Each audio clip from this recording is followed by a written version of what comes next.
Yeah, so in respect of doing anything that's worth doing, as Kylie has mentioned then, it's great to see the techniques work even when you're clunky, which means even when you're not that good at it yet.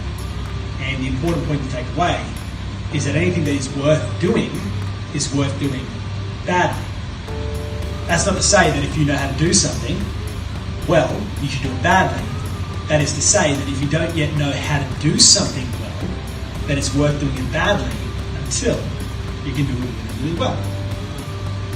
Because how else do you get good at something, right? I own this shit because I got out of my tap doors at the door-to-door hours and I practiced everything.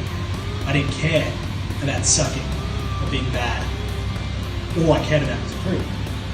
So anything worth doing is worth doing badly until you become good at doing it. That's that.